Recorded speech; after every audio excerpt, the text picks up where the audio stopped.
एक तू सच्चा,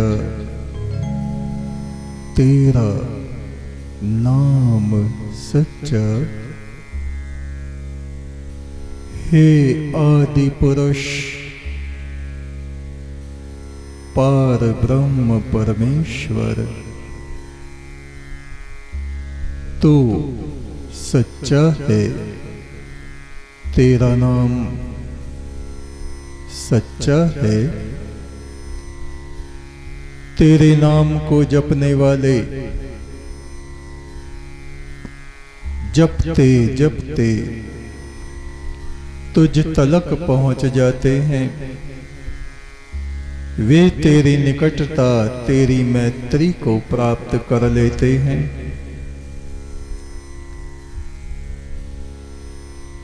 वैदिक छंदों से परम ब्रह्म की स्तुति करते हुए हमारे ऋग्वेद के ऋषि कहते हैं, ओम अधजमो अधवा दिवो बहतो रोचना दधि। पृथ्वी पर विचरण करने वाले पवित्र आत्माओं, उस परमेश्वर की बात को सुनो और उसकी तरफ को चलो। अयावरधस्व तन्वा गिरा मया जाता सुक्रतो प्रणा। आत्मा प्रकाशित करके निरंतर चलते ही रहो, जिससे इस जन्म में तुम्हें अमृत की प्राप्ति हो जावे, जिससे तुमको इस जन्म में उस परम तत्व परमात्मा की अनुभूति अपने भीतर हो जावे।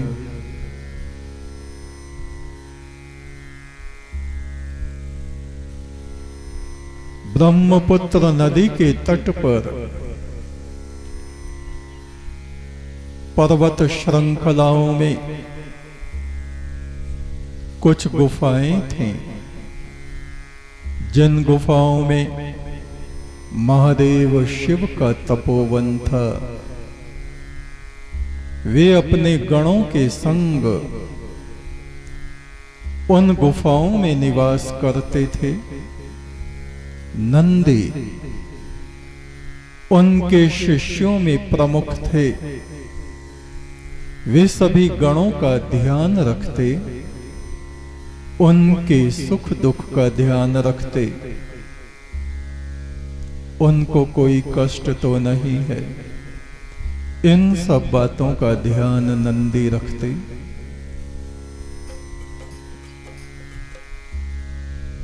आप समझिए, कोई व्यक्ति साधु भी हो जाए, सन्यासी भी हो जाए, तो बचपन से उसमें जो संस्कार पड़े हैं,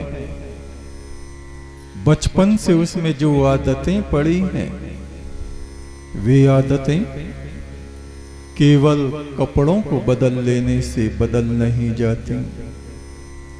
बचपन से जो अति क्रोधी है, वो लाल पीले कपड़े पहन के एकदम से क्रोध से रहित नहीं हो जाता। ऐसा ही एक व्यक्ति, एक गण शिव के तपोवन में था, बड़ा गुस्सा करता, किसी की बात को मानता नहीं था, बहुत बोलता रहता।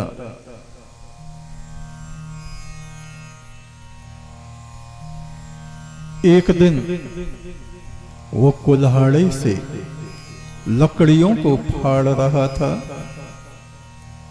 एक दूसरा साधु उसके पास आके बैठ गया, कहने लगा, उधर नहीं इधर कुल्हाड़ा मारो, इधर नहीं इस तरफ मारो, इस तरफ नहीं उधर से लकड़ी चीरो। कहने का अर्थ यह है कि उसने उसको क्रोध दिलाना शुरू कर दिया। और जो लकड़ी चीर रहा था, फाड़ रहा था, उसको इतना क्रोध बढ़ गया, उसने कुल्हाड़ा उठा के उसके सिर में मार दिया। वहीं पे वो खत्म हो गया, उसकी जीवन लीला समाप्त हो गई। नंदी वहां आए, अरे ये क्या किया? शिव को मालूम हुआ, वो भी वहां आए। एक तो मरा पड़ा है, दूसरा अपने सिर को पकड़े हुए बैठा है, दुख में, अफसोस में, पश्चाताप में। प्रभु मुझे पता ही नहीं चला, गुस्से ने मुझको इतना पागल कर दिया, मुझे पता ही नहीं चला कब मैंने इसके सर में कुल्हाड़ा मार दिया और ये मर गया। शिव ने कहा, नंदी, ये व्यक्ति केवल इस जन्म में ही ऐसा नहीं था, पिछले जन्म में भी ऐसा ही अहंकारी था। पिछले जन्म में ये एक नट, कलाबाज, कला दिखाने वालों के समूह में रहता था।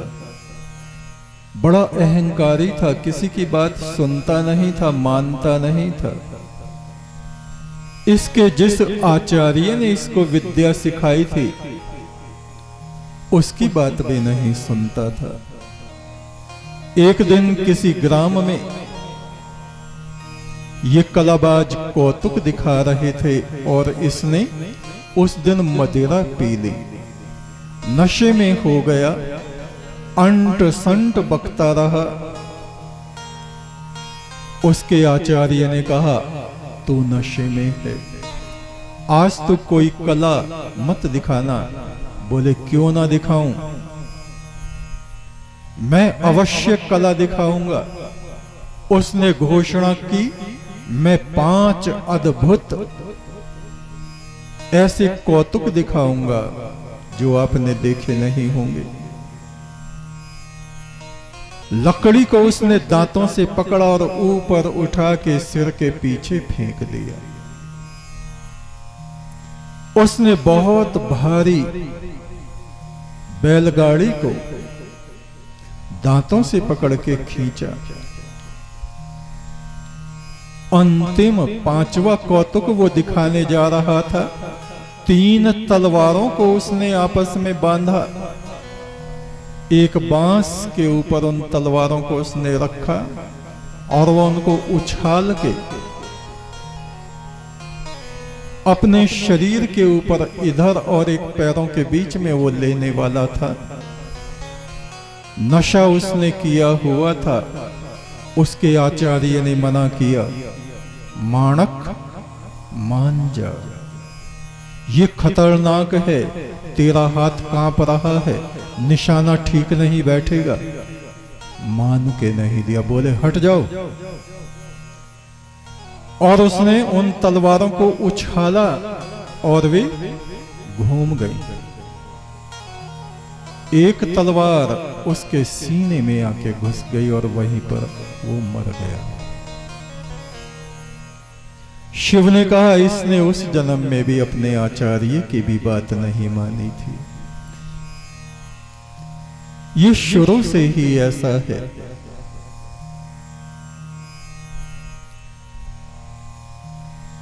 ये एक अपने और पिछले जन्म में पक्षियों के समूह में था, पक्षी था। बूढ़े बूढ़े पक्षी इसको कहते, तो कम बोला कर, किसी की बात नहीं सुनता। बोला, क्यों कम बोलूं, अधिक बोलूंगा, खूब बोलूंगा। एक वृक्ष की सबसे ऊंची चोटी पर बैठ जाता और बोलता रहता। पक्षियों ने समझाया, देख शिकारी इस जंगल में आ गए हैं, अब तो चुप हो जा, तेरे साथ में हम लोग भी मारे जाएंगे। थोड़ी देर को चुप हुआ और उसने देखा शिकारी आ रहे हैं और उसने बोलना शुरू कर दिया। शिकारी ने तीर साधा और उस पक्षी की गर्दन धड़ से अलग कर दे। शिव ने कहा, नंदी ये उस जन्म में भी ऐसा ही था, ये सुनता नहीं था, ये मानता नहीं था, और इसने अपना ये जन्म भी नष्ट कर लिया। शिव जैसे गुरु को प्राप्त करके भी इसको धर्म बुद्धि पैदा नहीं होती। गुरु ही ऐसी ज्योति हैं जो आत्माओं को मोक्ष प्रदान करती हैं, चाहे वो शिव जैसे गुरु हों या साधारण गुरु हों। और गुरु कभी साधारण होता ही नहीं। गुरु के भीतर से पार ब्रह्म परमात्मा बोलता है। और जब गुरु इस संसार में आते हैं तो बसंत का उत्सव उनके साथ साथ आता है।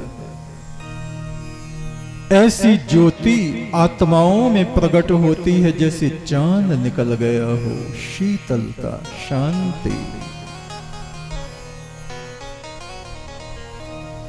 ईश्वरीय शांति आत्माओं को प्राप्त हो जाती है। अपने ही कर्मों के नरक में जलती हुई आत्माएं शांति का अनुभव करने लग जाती हैं। तुम जो आए बसंत आया आज मेरे देश में।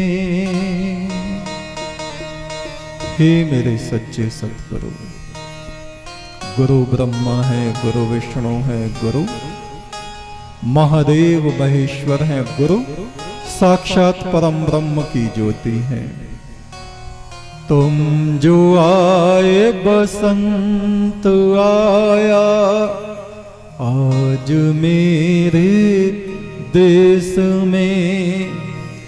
आज बरसों बाद निकला चांद मेरे देश में। हो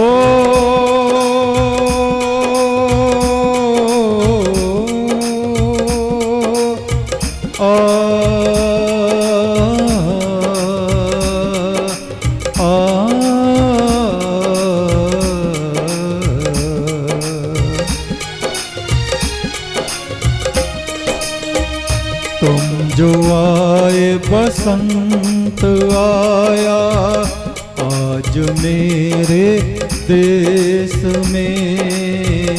तुम जो आए बसंत आया आज मेरे देश में। आज बरसों बाद निकला चांद मेरे देश में। आज बरसों बाद निकला चांद मेरे देश में। एक तू सच्चा तेरा नाम सच्चा। एक तू सच्चा तेरा नाम सच्चा। दो जहान के मालिक तेरा नाम सच्चा। दो जहान के मालिक तेरा नाम सच्चा। तुम जो आए बसंत आया आज मेरे देश में। तुम जो आए बसंत आया आज मेरे देश में। आज बरसों बाद निकला चांद मेरे देश में। आज बरसों बाद निकला चांद मेरे देश में।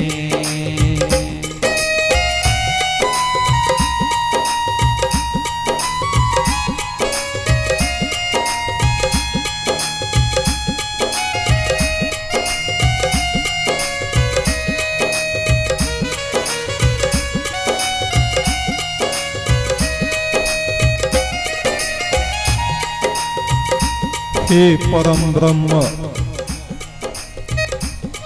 हे आदिदेव परमात्मा, तू तो सभी आत्माओं के अंग संग बसता है, किंतु ये आंखें संसार के सपने को देखती रहती हैं और सतगुरु सतपुरुष जगत की नींद में सोई हुई इन आत्माओं को जगाने, इन बंधनी आत्माओं की मुक्ति करने इस संसार में गांव-गांव, शहर-शहर, नगर-नगर विचरण करते रहते हैं। संग सदा तू पुरख विधाता, संग ही तेरा निवास। संग सदा तू पुरख विधाता, संग ही तेरा निवास। सपने में तुझे खो दिया, आँख खुली तो पास। सपने में तुझे खो दिया, आँख खुली तो पास। आँख खुली तो पास, आँख खुली तो पास। आए सतगुरु मुक्ति दिलाने, बंदियों के देश में। आए सतगुरु मुक्ति दिलाने, बंदियों के देश में। आज बरसों बाद निकला चांद मेरे देश में। आज बरसों बाद निकला चांद मेरे देश में। तुम जो आए बसंत आया आज मेरे देश में। तुम जो आए बसंत आया आज मेरे देश में। आज बरसों बाद निकला चांद मेरे देश में। आज बरसों बाद निकला चांद मेरे देश में।